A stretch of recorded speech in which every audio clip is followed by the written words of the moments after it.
Welcome back to another episode of the English 5 podcast. I'm Annie, and sitting right across the table from me is my wonderful co-host, Edward. We are so incredibly happy that you are tuning in with us today, wherever you are in the world. Hello, everyone. Yes, it is fantastic to be back in the studio. I have my warm tea ready, and I am highly looking forward to today's conversation. We have a really fascinating topic today, don't we, Annie? Oh, absolutely. Today, we are diving into a topic that almost every single culture around the world shares, no matter how modern or advanced they are. Today, we are talking about the wild world of superstitions and why humans love them so much. Superstitions. That is such a rich topic, Annie. Think about the little things people do every single day without even thinking about it. We knock on wood when we hope for good news. We avoid walking under ladders in the street. We get a little bit nervous if a black cat walks in front of us. Why do we do these things? Why does it matter to us? Exactly. And what is truly amazing to me is that we live in a world with modern science, space exploration, and incredible technology, yet these ancient, strange beliefs remain completely pervasive. Hold on, Annie. That is a great, heavy word to start the podcast with. Pervasive. Let's pause right here and break that down for everyone who's listening at home to improve their English. What does pervasive mean? Of course, when something is pervasive, it means it is everywhere. It spreads through every single part of a society, a culture, or a place until you cannot escape it. So when I say superstitions are pervasive, I mean you can find them in every country, in every history book, in professional sports, and in almost every modern home. It is a universal human experience that is present everywhere. That is a perfect explanation. Yes, they really are everywhere. In fact, let's look at how pervasive they are in big, multi-million-dollar businesses. Did you know that many modern airports around the world do not have a gate 13? Or that if you go into a luxury skyscraper in New York, London, or Tokyo, the elevator often goes straight from the 12th floor to the 14th floor? Wait. Seriously? Even huge professional corporations change their multi-million-dollar buildings just because of a number? That sounds totally crazy to me. Why would a smart business owner care about a lucky number? It sounds funny, but it's completely true. Even regular people who say they don't believe in magic or ghosts will feel uncomfortable buying a house with the number 13 on the door. They worry that it will bring them bad luck or financial problems. Psychologists and scientists look at this behavior and call it an irrational fear. Oh, let's stop there again. That is our second big word for today's lesson, irrational. Can you explain that one for us, Edward? Gladly. If an idea, a fear, or a behavior is irrational, it means it is not based on reason, logic, or facts. It completely goes against common sense. For instance, there is no scientific evidence, no mathematical formula, and no logical reason why a simple number can cause a plane crash or bring bad luck to a business. It is purely irrational. It comes from deep human feelings and old stories, not from reality. That makes perfect sense. It's an emotional reaction, not a logical calculation. But Edward, this makes me think about something deeper. Why do our brains do this? Why do highly educated people, like doctors, pilots, or students studying for incredibly difficult exams, still carry a lucky coin or wear lucky socks when they go to a big event? They know it doesn't make logical sense, so why do they keep doing it? Well, psychologists have actually done many experiments on this exact question, and the results are fascinating. They found that human beings absolutely hate uncertainty. We hate not knowing what will happen in the future. It causes deep stress and anxiety. So when people face a very stressful situation where they cannot control the outcome, a small lucky routine makes them feel like they have power. It gives them a false feeling of safety. Wow, that is deeply fascinating. So the superstition doesn't change the physical world at all, but it completely changes how the person feels on the inside. It lowers their stress levels. Exactly. And here is the absolute best part of the psychological research. Because the lucky item makes the person feel less nervous, their brain relaxes. And when your brain is relaxed, your memory works better, your focus improves, and you actually perform better on the test. you remember more answers. So, in a strange, upside-down way, the superstition actually works. But not because of magic. It works because of your own psychology. Wow. So our brains are just playing tricks on us to help us stay calm. That's brilliant.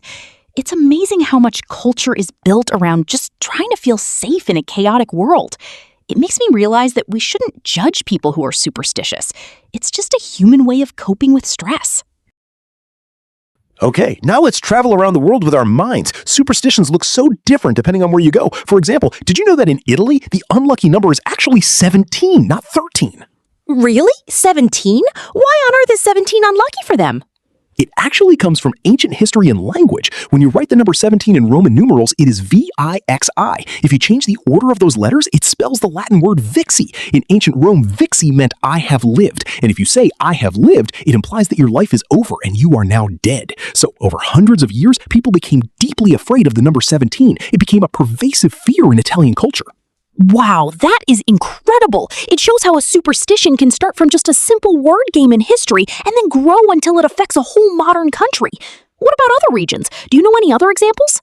Yes, if you visit South Korea, there is a very famous old belief about electric cooling fans. Many people believe that if you sleep in a closed room with an electric fan turned on, the fan will suck all the air away and cause you to die while you sleep. They call it fan death.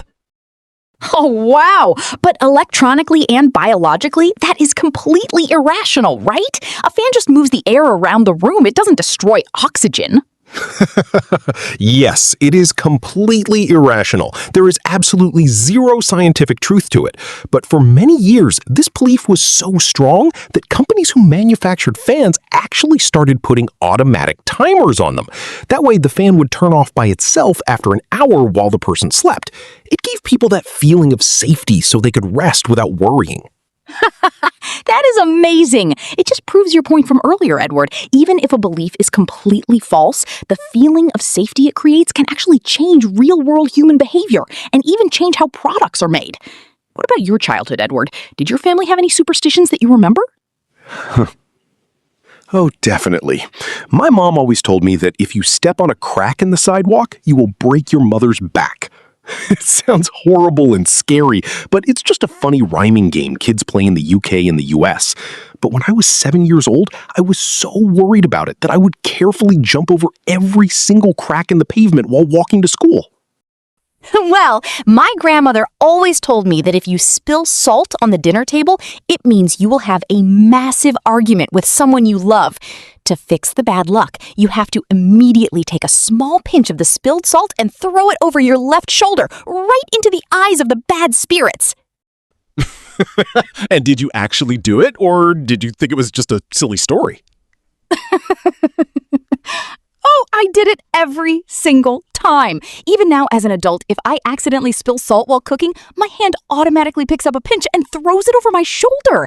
I know in my logical brain that it is completely irrational, but my subconscious mind feels a tiny bit better after I do it. It's wild how strong those childhood habits are. And that is exactly what makes us human, Annie. We love these small rituals because they connect us to our families, our past, and our traditions. They give us comfort in a world that can often feel very scary and unpredictable. This has been such a wonderful and deep discussion today, Edward. But before we wrap up the show, let's look at our 2 complex words from today one more time to recruit their meanings and make sure our listeners completely understand them. Yes, let's do a final deep review. Our very first word today was pervasive. Let's remind everyone exactly what that means. If something is pervasive, it means it is found everywhere and affects every single part of a situation or a culture. It spreads completely. For example, you could say, in modern cities, smartphones have become pervasive. This means almost every single person has one, and you see them everywhere. Beautifully explained, Edward. And our second big word for today was irrational. Let's recruit that definition too. If an idea, a fear, or an action is irrational, it means it is not based on facts, logic, or reality. It comes purely from emotions or old stories. For example, you could say she has an irrational fear of the dark, even though she knows her doors are locked. It means the fear does not make logical sense, but she feels it anyway. Perfect. Now our listeners have both words firmly locked into their brains. Now, to our incredible listeners all over the world, we want to hear from you. Every single culture has its own beautiful, funny, or scary traditions. We want to know, what is a very pervasive superstition in your country or your hometown? Do your friends and family take it seriously, or do you think it is completely irrational? Yes, please share your stories with us. Leave a comment below the video. Take your time. Don't worry about making grammar mistakes. The most important thing is to just practice your English. Try your absolute best to use our 2 target words from today's episode, pervasive and irrational. Annie and I promise to read your comments and reply to them. Thank you so much for spending your valuable time with us today on the English Vibe podcast. Keep listening, keep practicing, and never stop learning. We will see you all in the very next episode. Goodbye, everyone. Take care, stay safe, and have a wonderfully lucky week ahead. Well, bye, guys. See you soon.